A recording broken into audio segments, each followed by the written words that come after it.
right, can everybody see me? Okay. Yes. Great, great. Okay, Mm-hmm. all right. Yes. Anyways, I wanted to welcome everybody. I know this is a very trying time, and this is no other generation, a workforce generation has had a situation such as this. So I'm bringing everybody here so that we can start learning from each other, get an understanding of what we need to do to move forward during this epidemic, what we needed to plan, and what needs to happen in the next 30, 60, 90 days so that we are successful in our operations, as well as provide value to our customers or to our employees so that they can understand exactly what they need to do. Remove all fear, remove objection, remove any obstacles that are in the way so that we are able to do what we need to do on a daily basis. And so I want to welcome everybody who is here. I have 3 panelists today. On those panelists, I have Gary Kapolowski, Lauren Hinsey, and Calvin Williams. And I'm going to go over the rules right quick so everybody knows. Each person is going to be given a question, and they're going to be given the same question and the same amount of time. And each question has a time limit, and you will, hope you don't mind, I have a toddler, so I can't find a bell, so we get the beautiful toy to play with. That will go off at 30-second time limits, which is left on your question. And after that 30-second, I will be dinging it even harder. So you'll know that your time is up. And I want to make sure that the audience can participate as well. So if you have a question, just type in question in the group chats. And so when it gets time to ask the question, you can participate and ask your question when I call out your name. And make sure at that time point you unmute yourself as well. And so let's go on to the first question. We'll start with just the basically, let's see how everybody is doing right now. How has the COVID-19 pandemic interrupted or impacted your life? So this is a 2-minute question. We will start with Gary.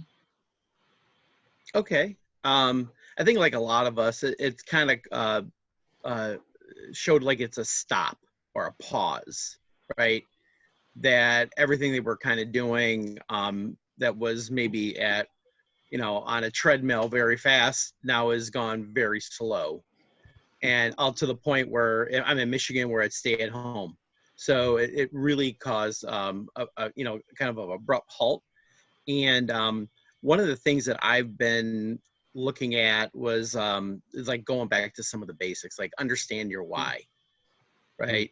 What's your purpose? What are your skill sets? And then looking at reframing how my skill sets might translate currently, like you talk about 30, 60, 90 days, but even afterwards too. And I think that's probably what a lot of people are looking at doing right now as well. And also looking at their organizations, if they are still working at their organizations and how they can do that. So a lot of leaders will be kind of repurposing of how they view themselves as a leader, and then also how their organizations are going to fit in. And what I've seen a lot on TV, a lot of people, they talk about survival, right? These are corporations that are Fortune 100, 500. So I think a lot of us are in that kind of framework right now, and we need to kind of view it that way and work our steps from that point and go forward.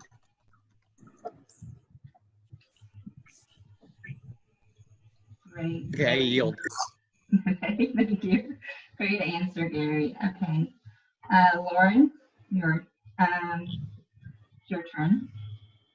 So I'm kind of like with Gary. Things have slowed, like taken a step back and slowing down and seeing how I can pivot my business to be more online versus being more in person. So I've done a lot of stuff online or virtually with clients, but a lot of them maybe at this point in time are not ready for full consulting, and thinking about how to do the next 30, 60, 90 days and after, how we can go back to work, and how is that new normal going to look. And so I've been doing some mind mapping with that and trying to understand how that affects me, how that affects my clients.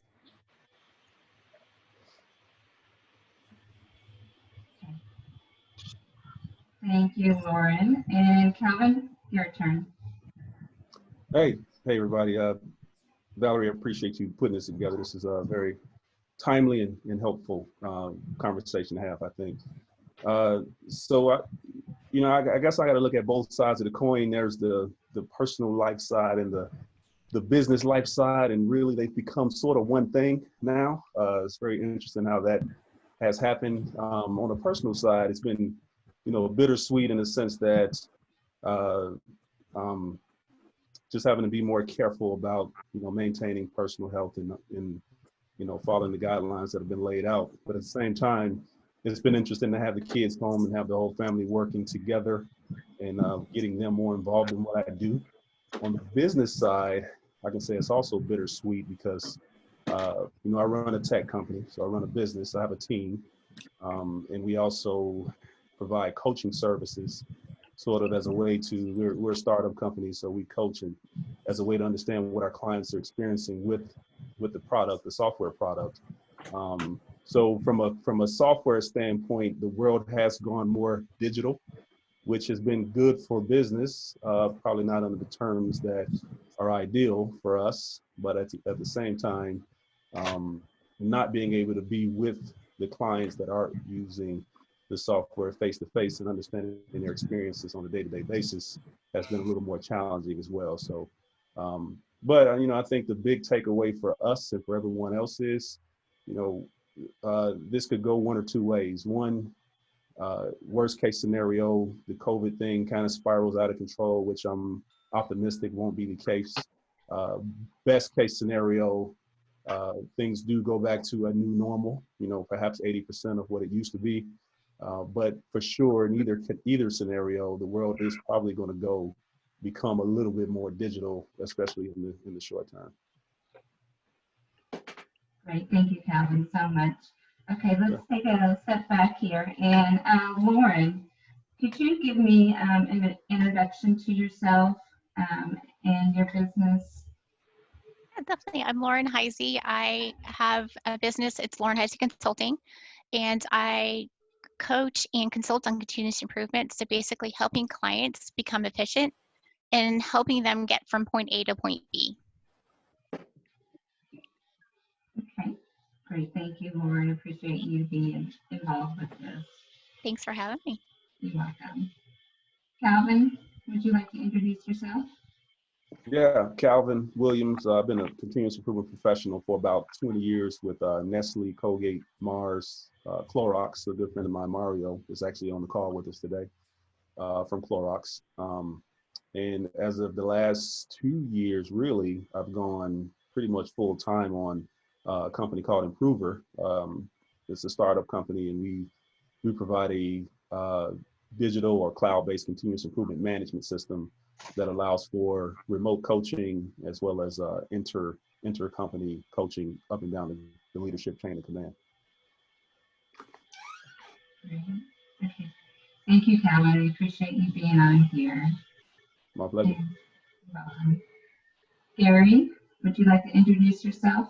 Sure. I'm Gary Kapanowski, longtime cost accountant, finance professional in the aviation industry, which I think everyone can see is being decimated right now. But during that time, I've also taught Lean Six Sigma process improvement at Lawrence Tech University for about 7 years. And I'm the contributing editor for the Journal of Cost Management. And I've started about 3-4 years ago a Lean edition, and I see some of the authors are here on this panel and participating today, which is great.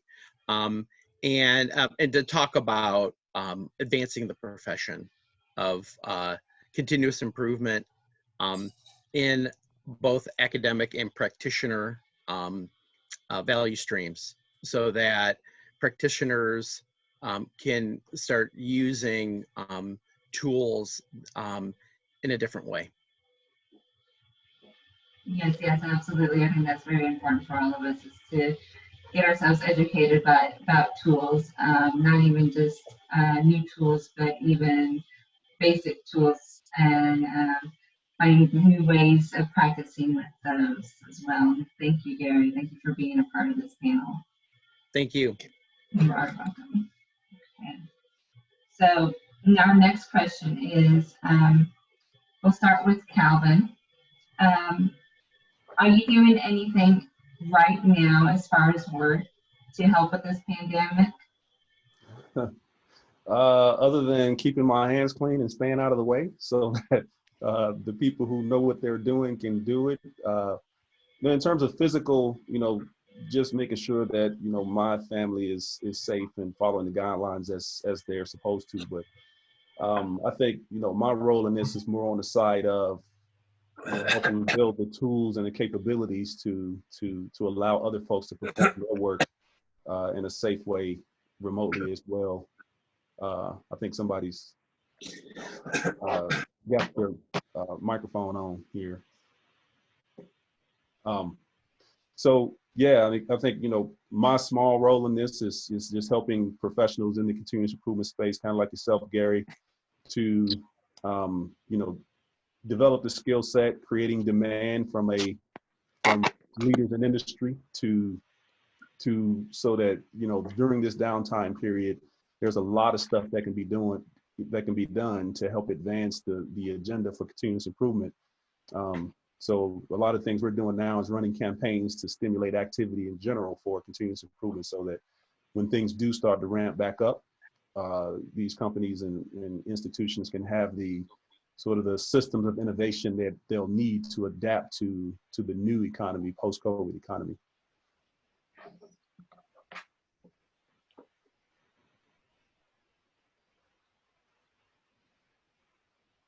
I think you lost them. Huh. Valerie, we can't hear you. I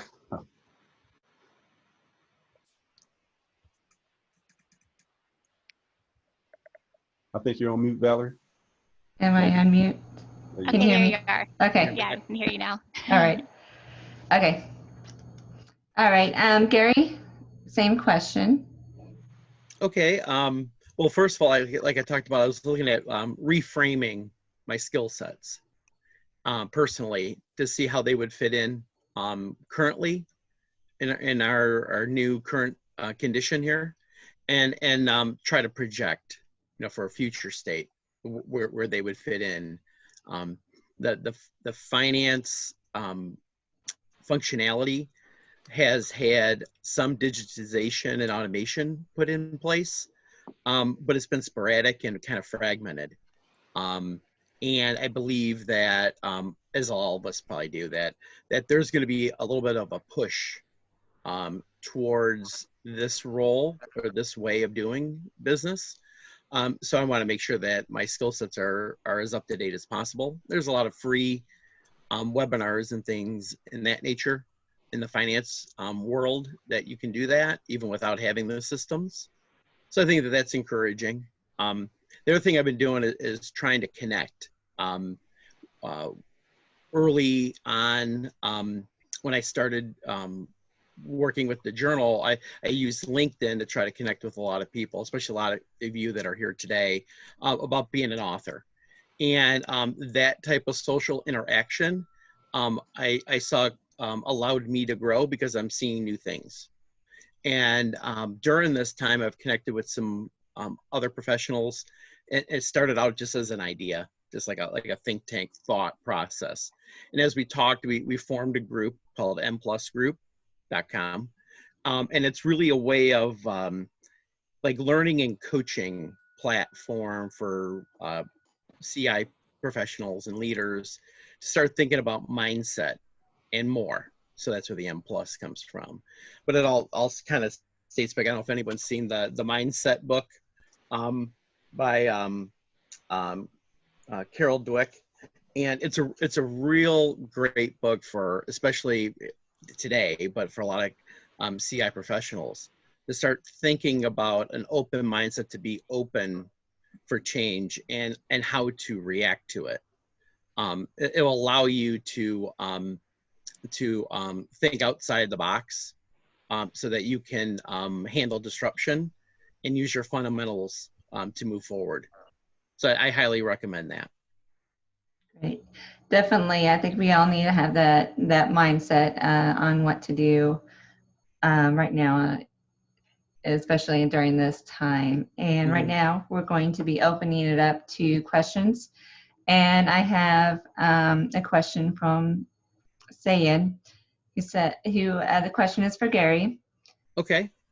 How lean can help the organization during this period? Gosh, I think if you know, and I was thinking about that a month ago, and in some of my connection talks with my friends and with the M Plus group, and when you think about lean, and one of the the pillars is connection with your customer, and then the other one is respect for people, and I think they were talking about respect for humanity. And that type of humility aspect of lean and thinking about the person first will, I think, help us understand the safety issue, which I think there's some confusion on, and how to handle that properly in different groups. And then and also going forward, and because of this disruption where we're not physically by each person in a cube or in an office setting, where a lot of social norms and things that we've learned how to connect with people physically that are just innate abilities, we don't even think about it, just happens, right? Those type of skills are now not the same in a virtual world. And I think that if we can start with the people side first and connect with a person that way, if it's physical or virtual, that helps us start recreating some of these social norms that have been built into our processes from day one, and to start learning how we can handle this disruption into maybe a virtual type setting a little bit easier, build trust, etc., in those natures, and start rebuilding our standards for this new type of dynamic. I hope that answers the question. So is that what you were looking for, Sayed? I don't know if he's answering. Okay then. Thank you. Okay, thank you. All right, Lauren, how about you? Same question. Well, the use lean. So I'm with Gary on this one. It's with lean, and I've always helped businesses and my clients think about this. When it comes to lean, it's more about the human. So if we take care of our employees and understand what their needs are, so their needs today are different than what the needs were yesterday. So we have to understand, one, how can they balance working from home? If maybe they're not able to go out because they have a spouse or a family member that their immune system is really bad or really low, and how do they balance homeschooling? I think that's one of the biggest things is I'm seeing with people is how did both spouses, or even if you're a single parent, how do you work full time if you are working from home, and how do you homeschool your kids, especially if your kids are really small? So I think we have to understand the needs of our employees, understand the needs of what's going on, and how do we help them balance that, and how do we help handle their fears? Great answer. Calvin, your turn.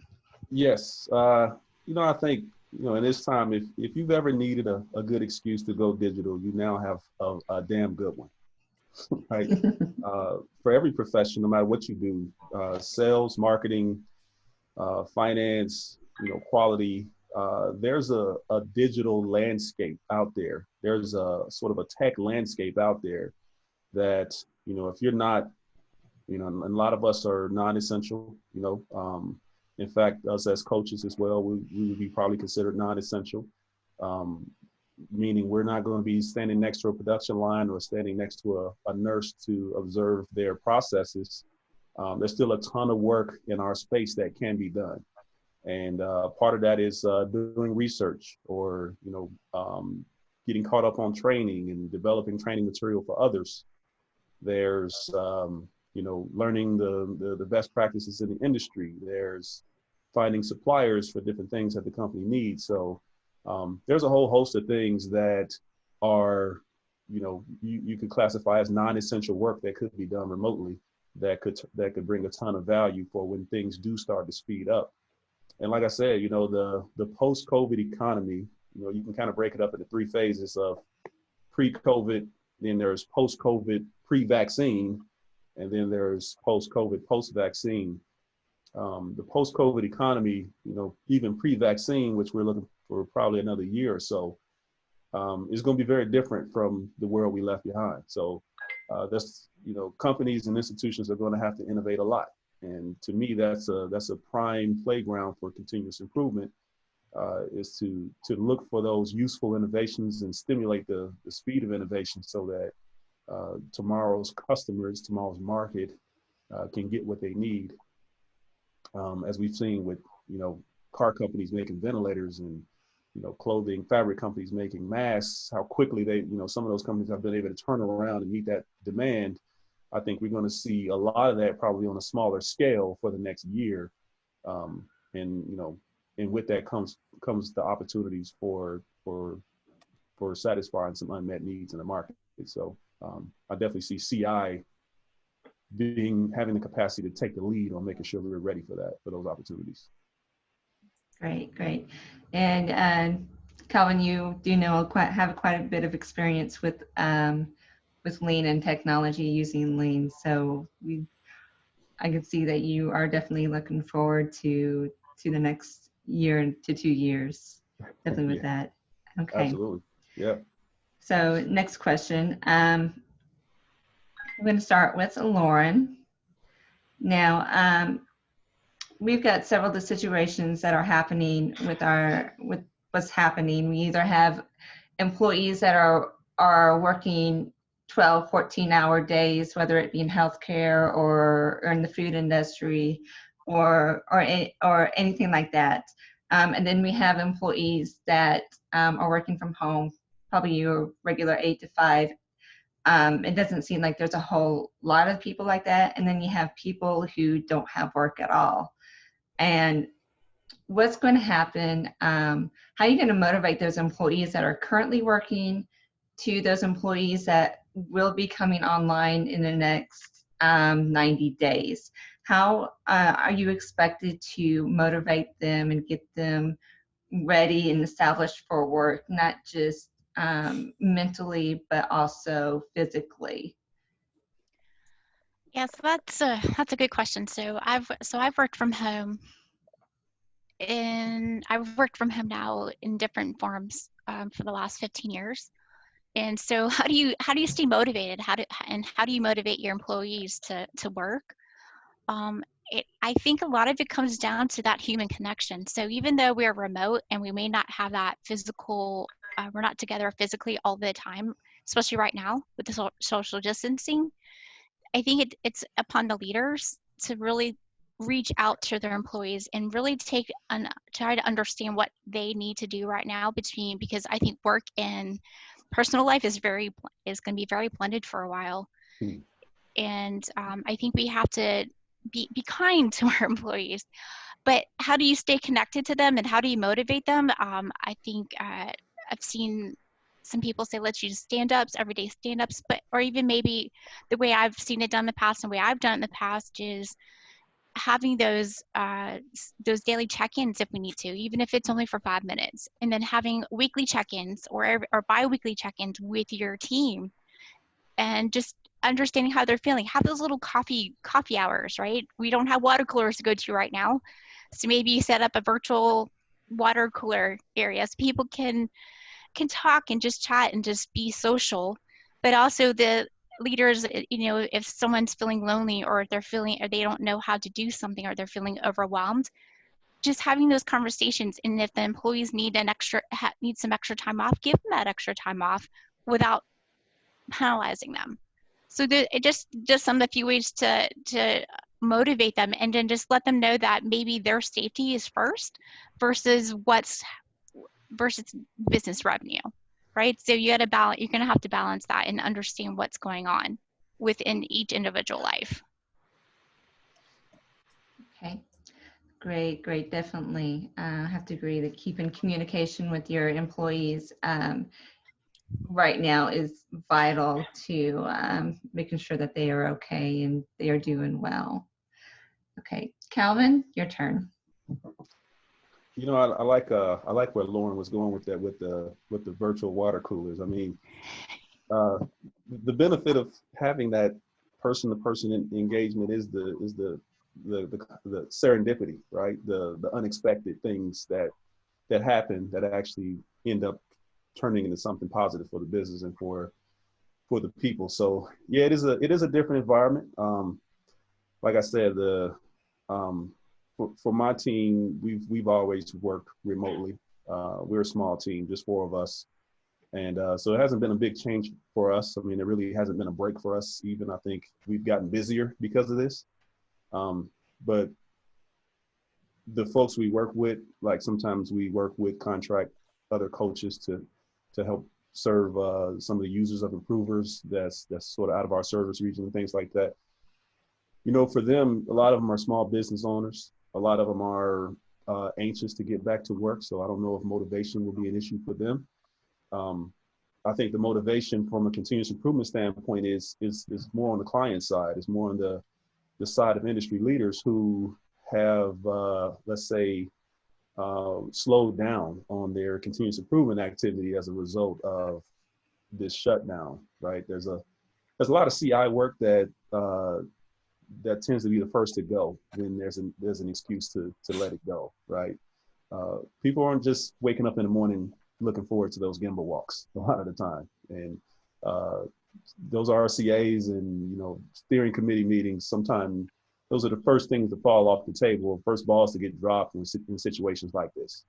So I think the motivation piece is on the side of, hey, continuous improvement is like exercise. If you miss a day, turns into a missed week, turns into a missed month. The motivation is on the side of, hey, even though things are slow and things are not moving at 100%, let's continue to put energy and let's continue to put effort behind maintaining some of those CI routines, so that when things come back, we're ahead of the game. We're more prepared than we would be otherwise to do what's necessary for the business. Great. Thank you, Calvin. I like those words. Those words are spoken. Thank you so much.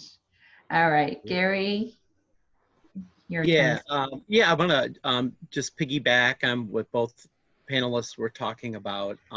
One of the things that I was looking at for this question was, and like for a lot of these things, we're in a destructive phase right now that's putting a lot of us in places that we're not used to being in, right? And so our old best practices might not, correlate anymore. They're blown out of the water, right? And so what would be kind of like the most similar? And what I saw was there are a lot of tech companies that are virtual, and there's been a lot of research done. They call it gig economy. So one of my professor friends at University of Michigan, I took a executive management class, and her recent publication at Harvard Business Journal, and she had in our alumni magazine, she talked about the 4 connects that they learned from these gig economy type companies.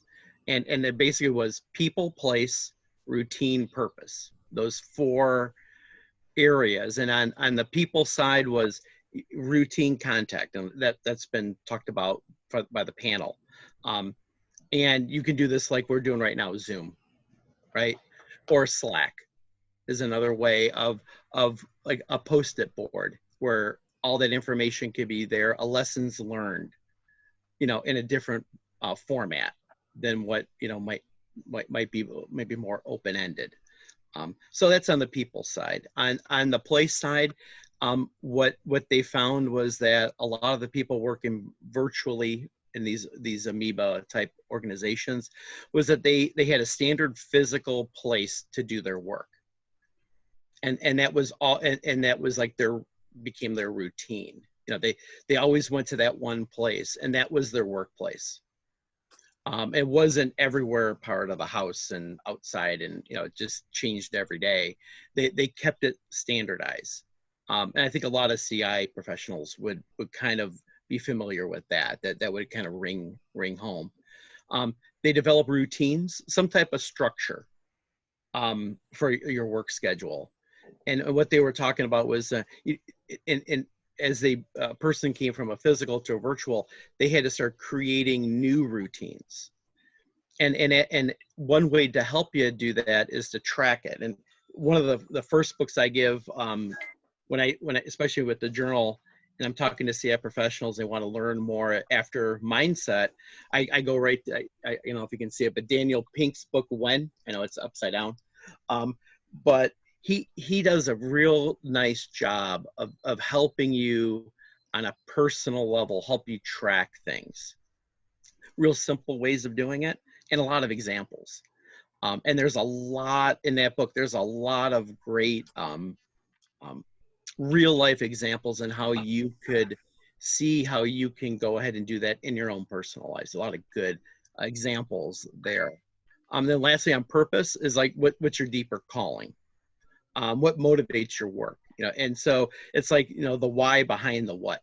You know, we've always there's a lot of books on that, but you know, and then how do you reinforce that?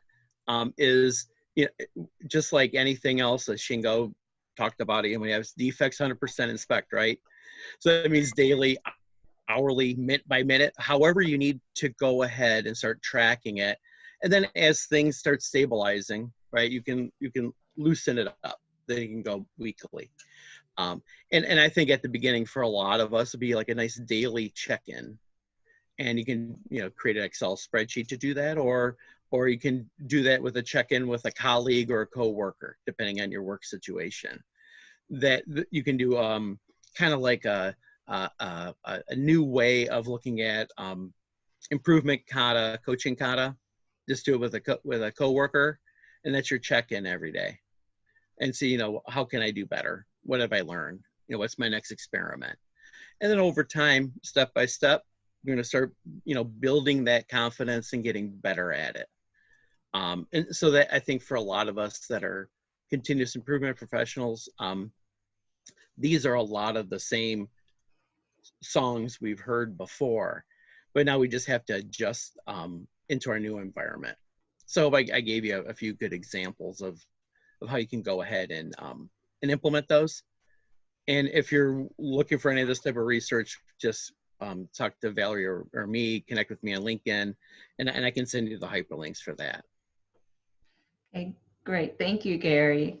I definitely think that as leaders, we have to not just open up our ears, but we have to open up our hearts right now to everybody, all of our employees, make that connection, not just a verbal connection, but also a mental or emotional connection as well. Okay, I'm going to open it up to questions. Said, I think your question will be better off at the very end. So if you don't mind, we're going to hold off on your question. But Jay, if you would like to unmute and ask your question, you are more than welcome to. Thank you. I gotta remember a little bit about what I said. So it's more around continuous improvement. I'm sorry.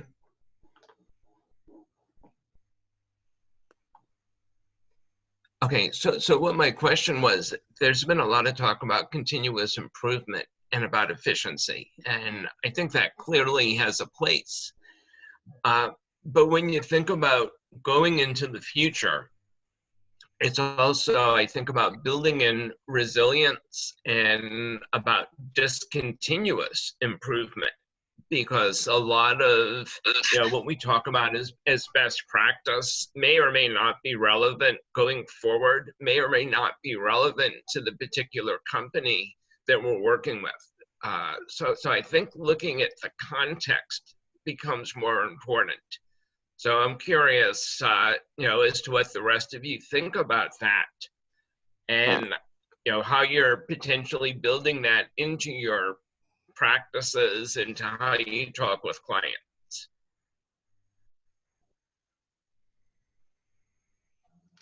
Okay, Calvin, would you like to start with that answer?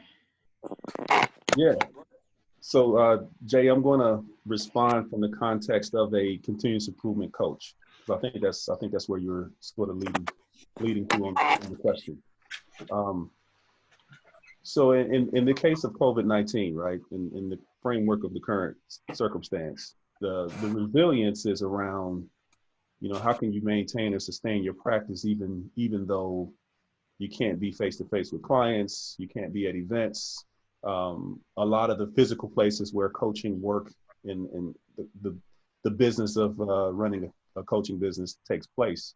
I think the resilience here is the flexibility and the adaptability to basically transition your business or your operation to where it can be done almost entirely online if necessary. I think the resilience for this type of business is in the adaptability. So I know one of the things we're looking at is, we have our software solution that's cloud-based, but one of the things we do to indoctrinate clients is an implementation process. And as part of that, we do a workshop. And I know a lot of you guys have probably done the Statipote workshop or the Lego workshops. It's similar to that, where it's very interactive, hands-on, it's fun, it's engaging. The challenge we've had is how do you recreate that type of experience in an online format, right? So we're actually in the middle of developing a product to do that, or a service to do that. And one of the things we're starting to see is, in thinking through this, a lot of the things we do is conveying information, we're teaching concepts, we're influencing. A lot of that can absolutely be transferred online.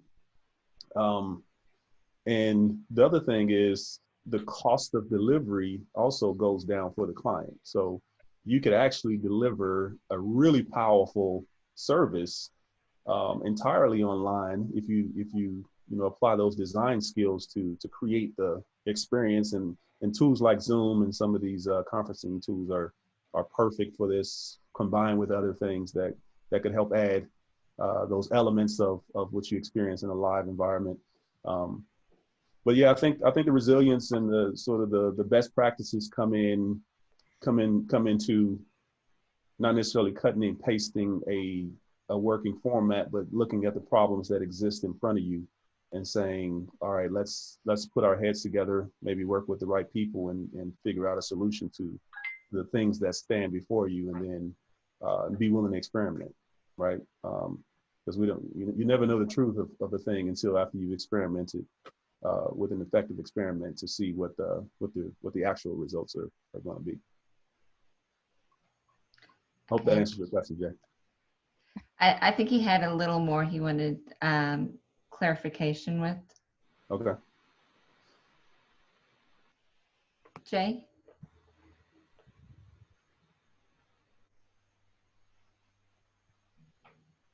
Are you there, Jay? I think we might have lost Jay. No worries. Oh. Okay. All right. Maybe Gary, give me your opinion about that. Yeah, Calvin, I think, was spot on. And the only thing that I would add, I got 2 points. And these just go back to some of the basic fundamentals is, do we need to do this? And if so, how can we do it in our new environment? That basic question needs to be answered now. And I would start it with your critical processes that you have with your organization, and then work your way down. That's just, for me, that's project management 101, a risk assessment. So that we're touching all the bases and that we start understanding, how our organizations work. On a personal side, I think what we're looking at now, and this is with some of my research I've been looking at with these virtual gig economy companies, was that they believe that that they've handled the personnel or people issue better because they were forced into the virtual world just based on their business model. They had to address it right up front. And they look at all the different ways, it's like emotional intelligence of how they can connect with their employees and get them engaged and getting their quote unquote why. So that's why I think that that might be a nice place to start, just because they had to relearn or rethink or reframe how they did business when everyone else was doing it the traditional way. They couldn't do it that way. So I think that maybe a lot of us on a personal side, we're looking at that emotional intelligence, connection, and how we can and how we can get better at understanding that as we work with this type of virtual or social distancing. Great. Thank you, Gary. All right, Lauren, your turn. Yeah, so I've had the pleasure of doing virtual coaching and consulting since I started my business, but even before that. So when I worked at Nielsen and AT&T, we did a lot of things virtually, and we had to adapt because finances just to bring everybody from worldwide into one spot was a little hard. So when you start to look at processes and you start to look at, I think Jay just put in there, how do you increase your relevance? One client I worked with last year, they were a completely virtual model, and employees were feeling very disconnected. So we had to look at their basic processes that they were doing for their clients and for themselves, and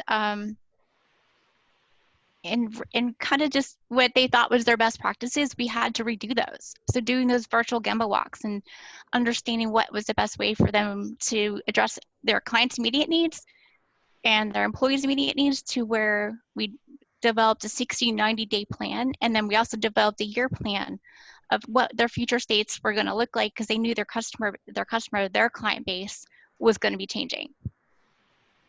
Because they wanted to move, because they were growing so fast, they knew that what was working today wasn't going to be working tomorrow. So we're kind of in that tomorrow, unfortunately unexpected. So if we can address those current needs and then address the needs going forward, I think is how we need to look at it. Yes, absolutely. Along with that, I think a lot of businesses are looking how can they change their business model as to what they produce or give service to right now into something that is vital and needed right now. I know, you're talking about the car manufacturers are making ventilators, and it's taking them a month or 6 weeks to be able to produce that. But how can they make that changeover into maybe not just weeks, but maybe a day or two? I think that's a big part of what continuous improvement needs to acknowledge, is how can we do something very quickly, make changeover very quickly, and keep our employees employed, and make sure everybody is happy, satisfied, and we can produce a product or service along with that. Thank you so much. Okay, next question we have. You're going to start with Gary, and this is a 3-minute question. Gary, Is the pandemic going to create new standards such as 5S, sanitization, distancing in your culture? If so, how are you planning on arranging these new trends towards those standards? Okay, yeah, and this is a good question just because of the disruption, right? Our old way of doing business or looking at things have to change. And I think what I got from this one was that I think we have to know our fundamentals. And we know that we should be relooking at our standards all the time, right? It's just that a lot of times they were small pivot moves or they barely would change at all. Now we're forced with a great change. And it might be putting a lot of people in places where they're not confident in, not comfortable in either. So I think we need to, a first way of starting it back, get back to our fundamentals and understanding, you know, how we did it maybe from scratch. And maybe re-looking at things in this type of format. I know Ono's management book, one of the chapters I always like to bring up was on his 5S and the origins of it and some good examples of that. And what he was talking about was that he gave an example one time of even though they have a maintenance crew that comes through the plant, cleans up all of the trash or any other non-conformance, you know, that happen, paper on the floor, stuff like that. He said that in reality, you know that your processes are working fine when you really don't really need them to do anything extra work. The normal employee is going to see the paper on the ground, pick it up and throw it away. And he called that self-discipline. That was like ingrained in you. You don't have to teach it. It already happens, right? And so I think that's what we're going to be looking at, trying to recreate, is looking at our fundamentals and then trying to see in our new current state, how can we start creating a new self-discipline that will help this work. And how Ona was talking about that was part of the glue of how what we call like a lean transformation would happen. The trust was that, you know, when we're handing the baton off in a run race, you know, that the runner is going to be handing me the stick so I can reach back and grab it, right? There's a trust there that has to happen, and I think that this has to build, and so we have to take some baby steps to get that started. And some of these things, like I talked about with the virtual gig economy, that helps build some of that trust and confidence and the comfortableness of working in that environment. So I hope that, you know, that's part of it. And then, like I talked about before, just, you know, opening our mindset. The other book, Angela Duckworth's Grit, you know, that it takes time to build expertise or mastery of a skill. It doesn't just happen overnight, even if you're a natural at doing something like in sports or art. It still takes time.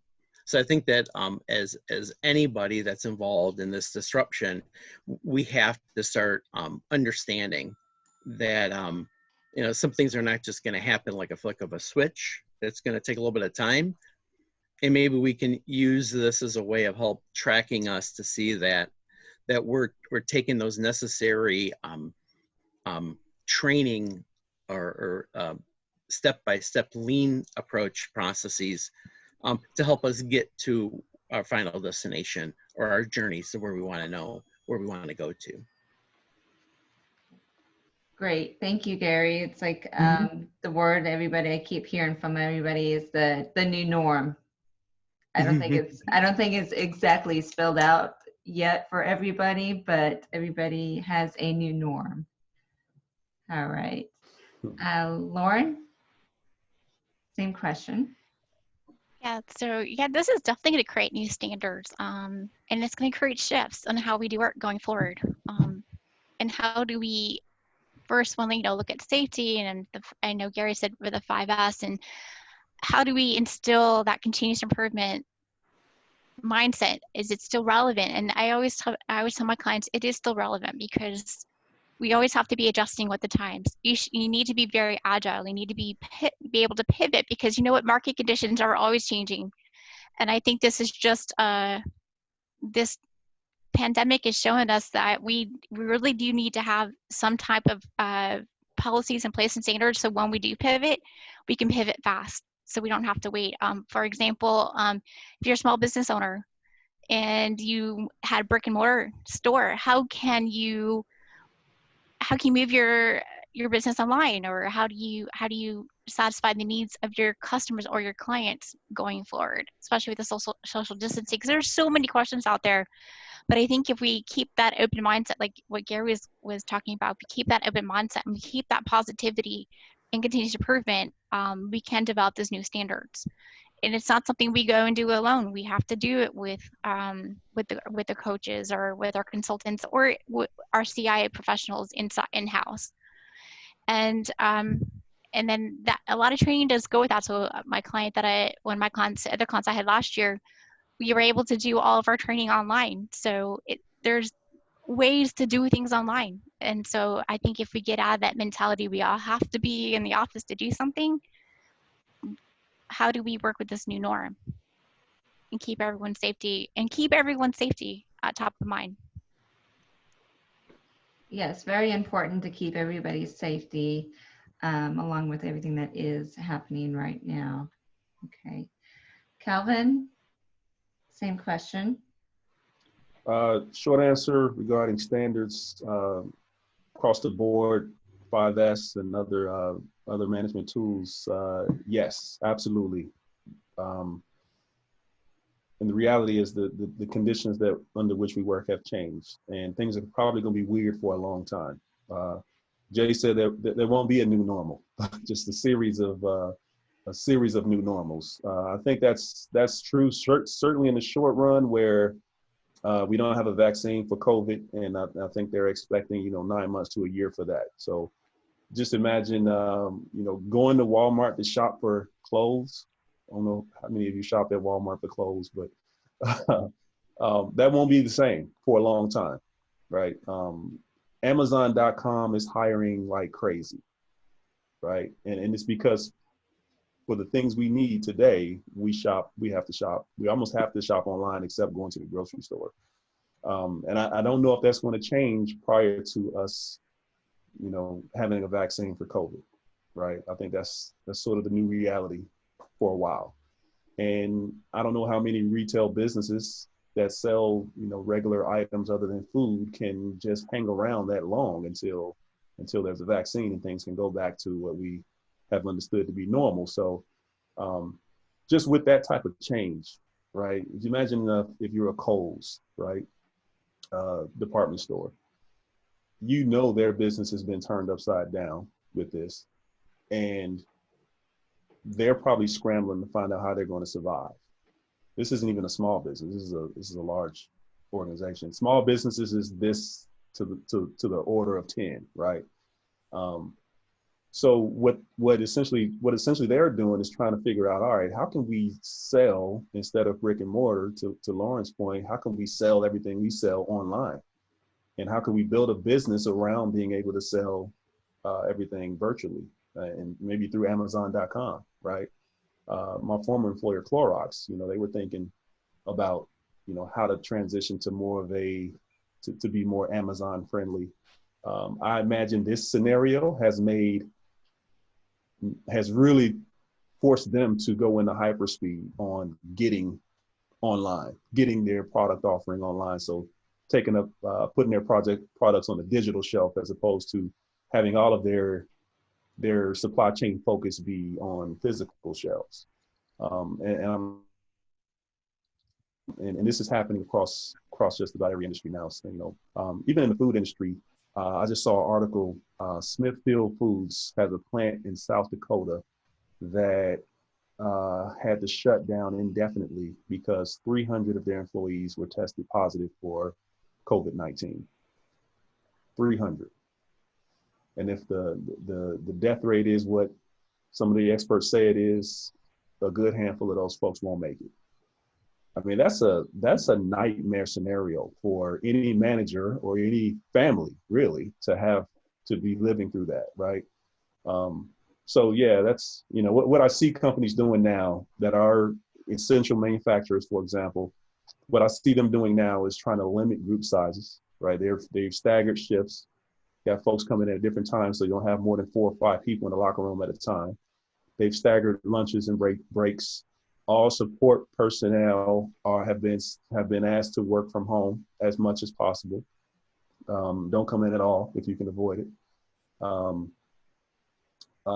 Coaches, clients, outside resources completely cut off. There's no end date as to when they're going to open back up. I think everybody's kind of looking forward to the summer for that, but none of that's definite. So yeah, I think normal won't be normal for a long time. So yeah, in terms of standardization and business practices around that, it's going to be in a state of flux because you create a standard based on what you predict for the future. And right now it's just really difficult to predict the future other than keep your hands clean and just bet on err on the side of caution, I think. Okay, great. Thank you, Calvin. Yep. All right, looks like we have a couple of questions. Don Long, if you don't mind unmuting and asking your question, please. Yes, I will. First of all, I want to thank Lauren for inviting me to participate today, and appreciate the panel and all your time today for this. Obviously, there's a lot of things we all share as far as our thoughts about, new normal, post-COVID. Calvin brought up some good points. There's the immediate post-COVID. There's the post-COVID once we have some kind of treatments or whatever, or some kind of inoculation against this particular virus. But obviously, a lot of our economy is based upon human contact. Even with respect to distribution networks, we depend upon, even for those that are ordering their stuff online. As Calvin, as you mentioned, people ordering, food and groceries and clothes and everything else online. So we rely on those distribution people. Obviously, the people in healthcare that are really front lines of all this.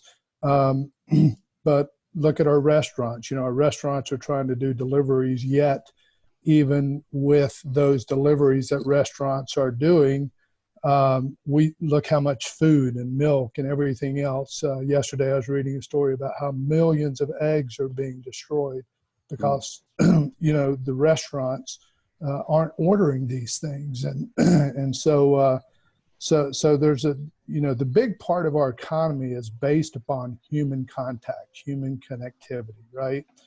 Interaction of human beings. So one of my thoughts is, how do we deal with, and Gary, you brought up the term emotional intelligence. How do we deal with, as we start seeing things turn back on our economy, how do we, after all of this social distancing and the fear people have of contracting, not just this virus, but we could be sick with anything, right? And it's not just COVID that kills people. We had, last year, we had 80,000 people in this country die of the regular flu, right?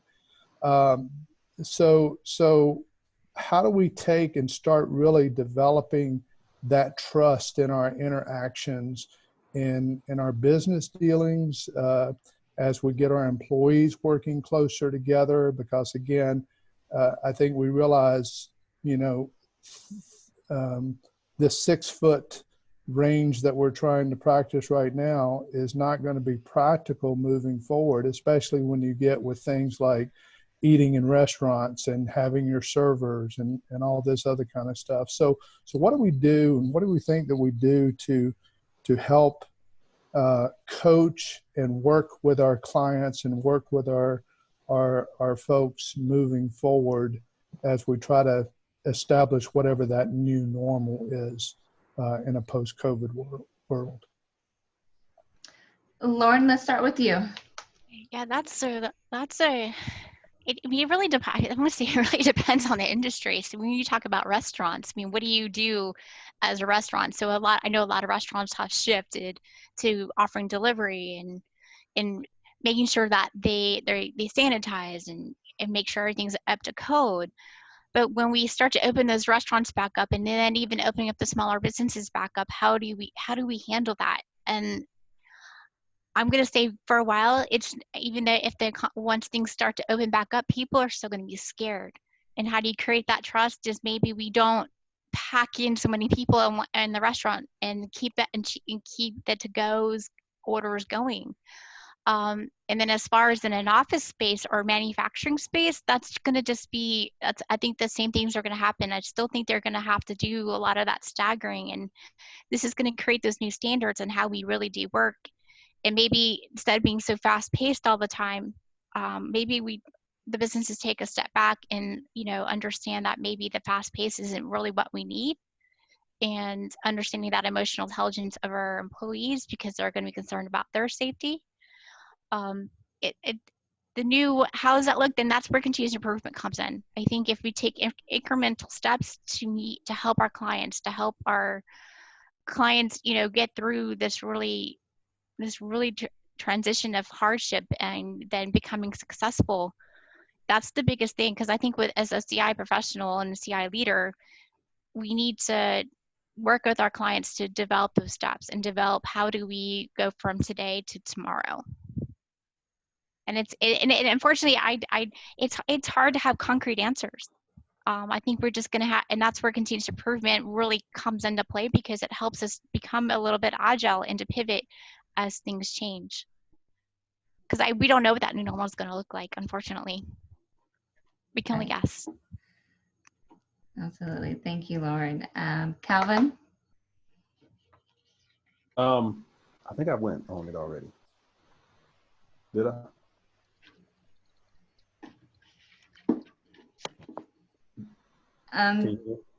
Yeah, I can hear you. This will be about Don's question that he had. Can you hear me? I can hear you. Can you hear me? Oh, yeah, I can hear you. Okay. I'm sorry. I thought I spoke on it already. What was the question? Can you summarize it for me? Don, would you like to summarize it right quick?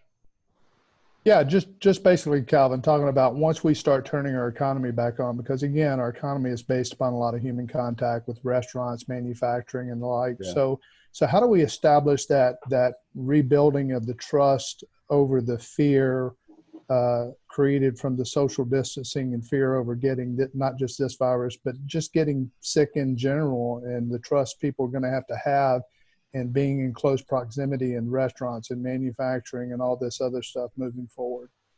Yeah,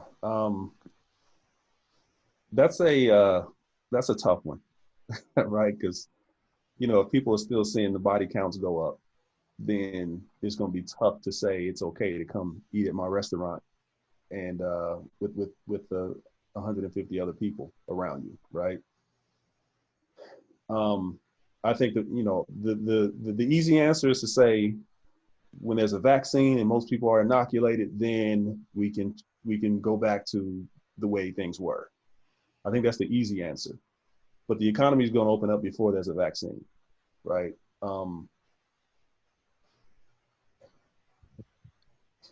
Yeah, I mean that's a tough question. I think, I see a lot of companies. I went to Chick-fil-A just the other day, right? And at Chick-fil-A, went through the drive-through, and everybody had masks on. Everybody had their hair covered.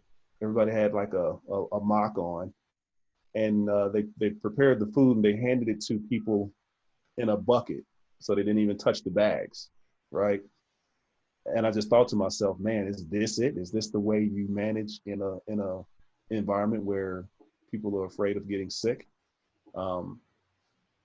Going back to standards and 5S and PPE and things like that, it may be we may be looking at masks and gloves for a very long time, and hand sanitizer for a very long time, in order for us to start to work our way back into some sense of normalcy, engaging out in public. So Where in manufacturing, we're used to wearing PPE.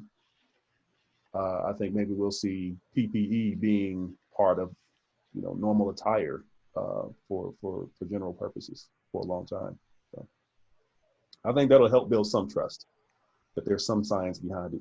But I think, yeah, I mean, people are still going to be careful as long as they see people getting sick of this and there being no definite cure or way to treat it identified. All right, thank you, Calvin. Gary? Yeah, I'll just piggyback a little bit and just add some new things. I know I'm in the state of Michigan, and we're going to be under stay at home for more than 20 days. And as we know about forming habits, that's already going to start forming new habits. They're going to be built in. The positive side is that everybody remembers the time, because it's still short term here. It's not like it's a 5-year period right now. It's kind of short term. There is still and it's all ingrained a personal human need for contact, social contact. So there's going to be a want and a desire to break the habit eventually. So when the safety issue becomes off the table with immunity and other things, the belief is that that we can go ahead and break this type of a habit forming that might occur during social distancing safety for the COVID virus. That those habits won't stay and prevent us from moving forward. So I think that there's a positiveness for that.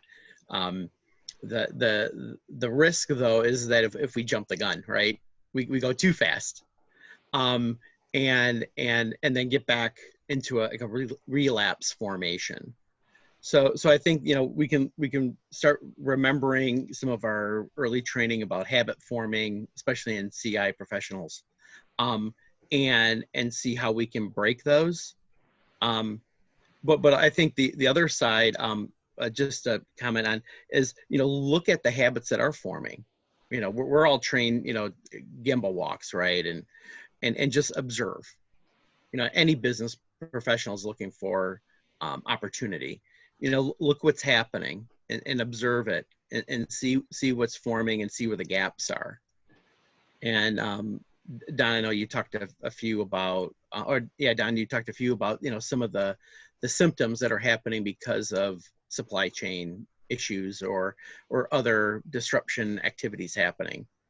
So there are solutions for that. It's just that right now it's such a short-term window to see it that to do that pivot move, it's going to take a little bit of activity, like we saw with the autos. But I think our fundamental training is there to help us with that. In order to expedite that, I think we're going to have to do more partnering and connecting, kind of like what we're seeing with Apple and Google, two rivals coming together. We might start seeing some of that type of partnershiping going forward to help out with these type of gaps in the economy. Hey, Don, that was an excellent question. I do think that our culture, not just work culture, but culture in general, is going to have to adapt and change overall. This is not the first virus that has occurred in the last 20 years. I think more viruses are going to come out, but hopefully not as epidemic as this one, because we'll learn off of this epidemic, and we'll be able to adapt quicker to upcoming viruses. But thank you for the question, Don. All right, we got just a couple more minutes. We're going to move on to the next question, and then we're only going to be able to have a couple questions for the audience. Next question: as a leader of continuous improvement, what are the key advice that you would give business owners and employees who are not working, who are unsure of the future of their business? And Calvin, we will start with you. Yep. 2 words: be proactive. Be proactive. Luck happens when opportunity meets preparation, and the opportunities are coming. So, if you're a business owner, this could go one or 2 ways. It could get worse, or it could get better. Have a plan for success in either case scenario. There's a lot of government programs out there. They've released some stimulus funds, and I think they're in conversation to release some more. Take full advantage of everything that's out there, and again, leverage the technological landscape that's also available. There's plenty of tools, plenty of resources to, sustain or increase productivity, even remotely, or increase some degree of automation as well to ensure things are getting done, even while people can't be together to do it. If you're an employee, though, as well, one thing we know for sure is that work will be, more work will be done remotely. Software will be a key piece of the work that's done in the future, as it has been in the past, growing increasingly in the past. Those who, understand the what's out there from a technological landscape, and have prepared themselves by learning, increasing your computer acumen, adopting digital transformation, will be more prepared for opportunities of the future. I think we called out Amazon, for example. Right now, Amazon is just making a killing, right? Because they had the foresight to see that the physical world needed to go digital. Believe it or not, that's happening across every industry. So, Uber has no taxi cabs. Airbnb has no hotels. The largest, hospitality company in the world has no hotels. So there's a saying in Silicon Valley that software is eating the world. And I think that has some element of truth to it. I think maybe not happen as fast as Silicon Valley folks would like it to happen, but I think it has some truth to it. So strategically, whether things get better or things get worse, in general, the world has been going that way. You have an opportunity, you have space, mental space to go that way, prepare yourself, and just start going. It'll prepare you for the opportunities that the future will certainly present. Great advice, Calvin. Thank you so much. Gary? Yeah, I think I'm just gonna reiterate what I talked a little before about the emotional intelligence of trying to get in contact with yourself as a leader or employee. And that will help stabilize yourself to adapt and be flexible and to be open for changes in the environment and in the economy, and the skills that you're going to need to identify that you might need to have and to move forward. So I think that trying to connect with other people within your industry or outside of it will help start discussing these things, and like these Zoom meetings that we're having right now. It's a great way of doing it. So you can start hearing what other people are talking about, and it helps with identification of where you are and where you're thinking you need to go to be, to work in our new economy. Great. Thank you, Gary. All right, Lauren? I agree with Calvin and Gary. Be proactive, be open to learning, have that open mindset. The only other point I'm going to add is be willing to ask for help when you need it. Don't try to go at this alone. If you feel lonely, then reach out to someone. Reach out to one of us. I mean, we're here to help out, and just take it one step at a time, because that's what continuous improvement is. I think, Calvin, you touched upon it about like exercise. You have your ideal state, which you want to be, but you got to take one step at a time to get there, and just be proactive about it. Learn, and then also be open to learning new skills, because the digital transformation is already there. Sometimes I think we try to jump way far ahead before we really take the necessary steps that we need to get to where we need to go. But just be open to that change, and be open to take small steps at a time to get to your greater goal. and ask for help when needed. Hey, Lauren, I absolutely love that advice, because I think as any leader, we know that we don't necessarily have to have the answers, that we just have to have the resources, the people, the books, the know-how of where to find the answers, and not just have the answers to ourselves. And I also like how you pointed out some Kaizen, the small incremented steps towards improvements. Thank you so much, Lauren. All right, we're going to open it up to questions. Said, are you still online? Would you like to ask your question? Let's move up here and find his question.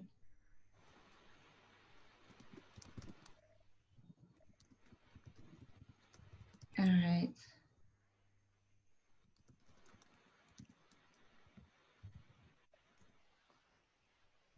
Let's see, you put it down here.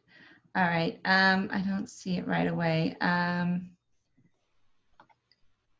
Gunjan, did you have a question? Gunjan asked, right, while we are making these radical innovations where continuous improvement was in place, how do we set the filters to get to meaningful outcomes rather than trial and errors? Are we not at the time where we can afford failed ideas?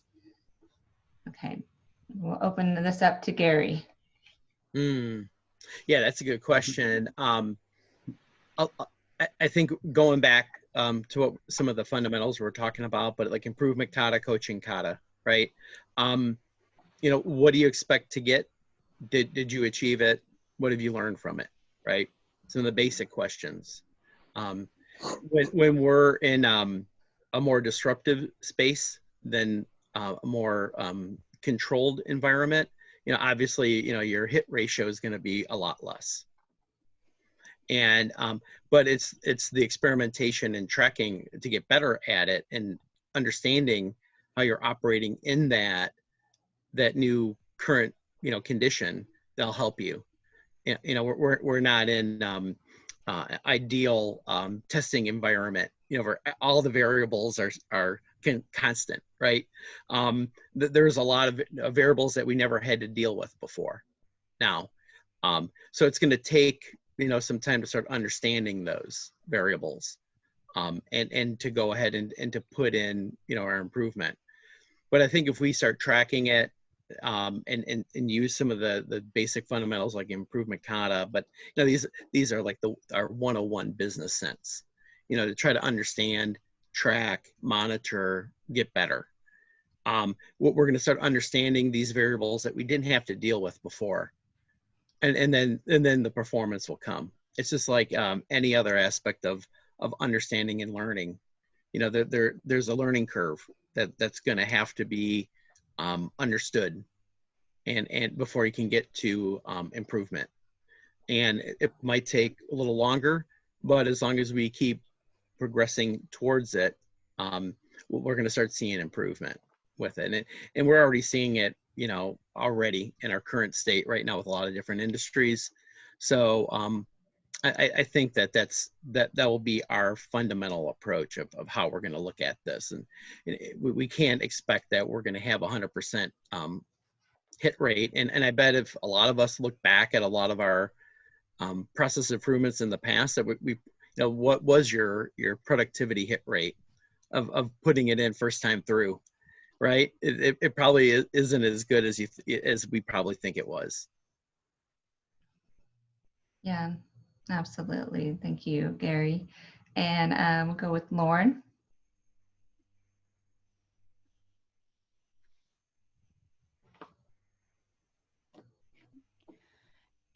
So I had a webinar last week with a client, and one of the things I was teaching, we were talking about continuous improvement and taking those small steps.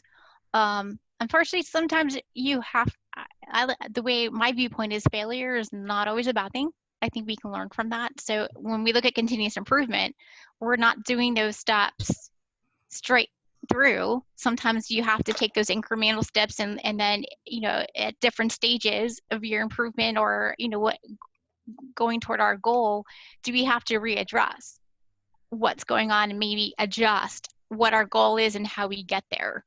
That's one thing I've always practiced. So I think that helps us with the pivoting of things as they come toward us, because we're just in a time now that we don't know what's really going to happen. And as Gary said, we have all these different variables coming in, and we need to be able to adjust as they come in.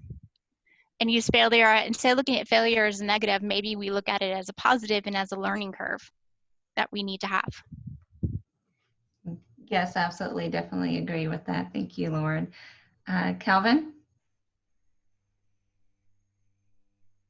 Yeah, I think when it comes to improving in situations like this, continuous improvement is also always a risk management game as well. So in sales, they say sales is a numbers game. Well, when it comes to ideas is also a numbers game. So if you want better ideas, you need more ideas. So and the thought behind that is, you know, the more ideas you get in, the more options you have to choose from. You choose the options that are going to present less risk, but still have a strong upside.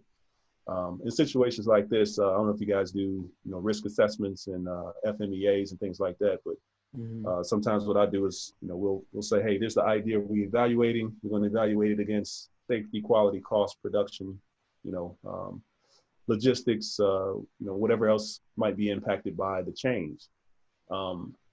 In times like this, you know, you may not want to push the lever on safety because there's a high sensitivity there. So you wouldn't go for ideas that have a safety, high a risk factor for safety. You may instead say, you know what, we need great ideas. We need to take some risks. We need to make some big improvements because, you know, if we don't, we're going to be in trouble. You may take cost and say, you know what, it's going to cost us a lot, but we got to try this, or we got to try something, right? And this is the best idea we have. Or you may pull the lever on productivity. So you always have those levers. Every change usually impacts all those functions. When you have a lot of ideas, you can probably get some good ideas that have less risk associated. But either way, you can always decide which lever you're going to leave alone and which lever you're going to pull to maybe take a long shot. My gut feel is that there's a statement I used to hear as a kid that says, scared money don't make no money, right? So if you're going to be afraid to take any risk, you're probably going to find yourself in a very unfortunate situation in the long run, especially if things are changing very rapidly as they have been. So yeah, I think you're going to have to absorb some. You just got to decide where it's going to be. But more ideas is generally a better idea. Thank you, Calvin. Along with what you were just saying, using like statistical controls, your control charts, to really determine what basically how to remove as much risk as you can possibly can. And I know a lot of people are constantly having to change or move their business structure or process. And it seems like almost daily, even in restaurants, I'm seeing businesses change how they're structuring and doing business daily. So, but they are using, you know, some kind of form of data and control charts and statistical analysis in order to make those changes to still provide to the customers. And I think that we're going to see a lot more businesses using more statistical analysis to help them judge a better risk than others as well. All right. We are actually out of time right now. This actually went on a little bit longer than I expected. So I do really appreciate my my panelists for staying on this long and giving some great information. I hope everybody has gotten plenty of knowledge nuggets along with this. So we'll end this with ending closing. Everybody is welcome to give out information if other people have questions on how to reach them or any other information that they want to provide to everybody participating. And Lauren, we will start with you. Yeah, closing arguments. I just want to say, just be open, be open, and to the change, and keep that positive mindset, because if we start to think negative, then that's gonna impact how we do business and how we interact with other people. And I'm more than willing to talk to anybody that has some fears. And you can reach me on LinkedIn. You can reach me off my website, which is laurenheiseyconsulting.com, or just shoot me an email. I'll put my email in here, but just if you want someone to talk to, just to bounce some ideas off of, I'm here. Great. Thank you, Lauren. Calvin? Yeah, like Lauren, I think, this is a time where we do have some space. Everybody I've reached out to has been available, which is interesting. Great time to reach out to people, even some folks who would not normally answer the phone. This is a good chance to get them on the line and have some great conversations and continue to grow your network, grow your mindset, and develop yourself professionally. And, if there's any way I can help, I'm thrilled to do so. That's what I'm here for. I promote the industry of continuous improvement. I want to see us all be successful. If you want to get into some deep conversations about Industry 4.0 and the fourth industrial revolution, it's right up my alley. I really think CI people can and should be playing a stronger role in that revolution. So I'm certainly open for that conversation. So be proactive, be prepared. There's going to be a lot of great opportunities coming out of this, despite the doom and gloom. Just keep thinking ahead and prepare yourself for success regardless of how things go. Great. Thank you. Thank you, Calvin. All right. Do you want to leave how to contact you? Yeah, LinkedIn is probably the best way. Calvin L. Williams. Improver.com, IMPRUVER.com. Improver's out there as well if anybody's looking for a digital continuous improvement tool. We've dropped our prices all the way to zero. So it's now free for up to 15 people in the organization. So it's a great tool if you're looking to shift your CI practice online as well. Great. Much appreciated. Thank you, Calvin. All right. Thank you. Gary? Yeah, for a closing argument, I saw this quote from a CEO in the entertainment business, but he said, and they asked him about, the disruption that's happening now, but he was reverting back when he was starting in a fragmented world and tried to consolidate it. He said that we can't think traditionally in a non-traditional world. And that was his mindset that he brought about to bring consolidation into his entertainment industry, and to be a leader. And he was talking about things like hope, determination, and persistence, which leads to mindset, grit, and a formation of the emotional intelligence for stability as not just a leader, but for all your employees. And a lot of those things we talked about today, and connecting and being there for other people. Let's set up a routine chat or talk, so that we can handle ourselves through this disruption, and to start looking at ways for hope, and how we can find opportunities. Fall back on our traditional fundamental skills that we've all had and been using all this time. And so that we can get back to doing those, so that we're not in a basis of fear. So, and one of the things I'm looking at is looking at Maslow's hierarchy, which, is going back to all of our undergrad days.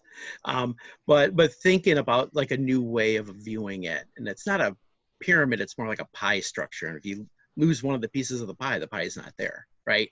It's not whole. And we need to have all those functioning equally, for us to be emotionally intelligent, stable, to work properly. And so that's like one of the things I'm looking at writing about for the journal coming up soon. And to reach me, and for all the information I talked about, connect with me on LinkedIn. That's probably the best way. Gary Kapanowski. has all my contact information there.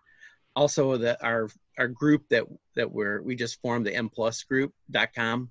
You can reach me there, or some of the other partners that are there, to talk about these type of issues if these are interesting to you, to move forward, you know, and try to find opportunities and ways of looking at our mindset. So we're open to these changes.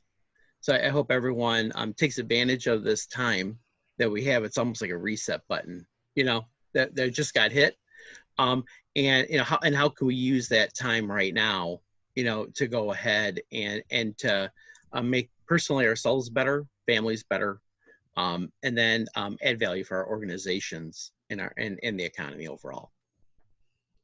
Hey, great words, Gary. Definitely about looking at both inward and outward towards ourselves and our organizations, about how to restructure and make improvements as well. Thank you so much for those words. And I would like to thank all of my panelists for joining me today. My name is Valerie Hendricks, and with Dynamic Empire Consulting, you can find me at LinkedIn. My name is spelled Valorie, Hendricks with an X, like Jimi Hendrix. And got a chuckle there. And you can also, if you wanted to email me, I'm more than welcome to take any emails. My business is Dynamic Empire Consulting at gmail.com. Again, thank you everybody for joining, and I hope everybody got to learn plenty. All right. Thanks, everybody. Thanks, everyone. Thank Be you. safe. Bye, everyone. Thank you.